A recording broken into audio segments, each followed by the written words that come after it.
सहदेवखुंटा स्थित गोशाळापदार श्रीमंदिर पवित्र रथयात्रा उत्सव अवसर में चतुर्था विग्रह रथारूढ़ हो व्यासकवि नगर चांदबारी पड़ियार श्री श्री विश्वेश्वर मंदिर स्थित माउसीमा मंदिर को विजय करते।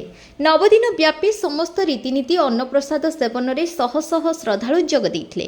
समस्त कार्यक्रम परिचालन में व्यासकवि नगर विकास परिषद और रॉयल क्लब्र सदस्य मान समेत स्थानीय बासिंदा माने सहयोग करते।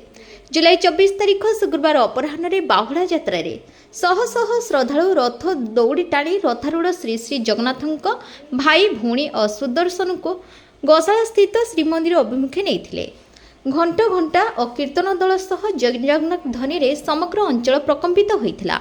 गत 9 दिन व्यापी स्थानीय अंचल रे एक भावमय आध्यात्मिक परिवेश सृष्टि होता। ଏହି ଉତ୍ସବ ଶାନ୍ତି ଶୃଙ୍ଖଳାରେ ସମାପନ ପାଇଁ ସହଯୋଗ କରିଥିବା ସମସ୍ତ ଶ୍ରଦ୍ଧାଳୁଙ୍କୁ ପରିଷଦର ସଭାପତି ପ୍ରଭାତ କୁମାର ସାହୁ, ସମ୍ପାଦକ ଅଦ୍ୱୈତ ପ୍ରସାଦ ମହାନ୍ତି, କୋଷାଧ୍ୟକ୍ଷ ରଜତ କୁମାର ପରିଡ଼ାଙ୍କ ସମେତ ଇଞ୍ଜିନିୟର ଡମ୍ବରୁଧର ପ୍ରଧାନ, ଭଗବାନ ମୋହନୀ, ଗଣେଶ୍ୱର ସାହୁ ଓ ଗୌରାଙ୍ଗ ପାଣିଗ୍ରାହୀ ପ୍ରମୁଖ ଧନ୍ୟବାଦ ଦେଇଥିଲେ।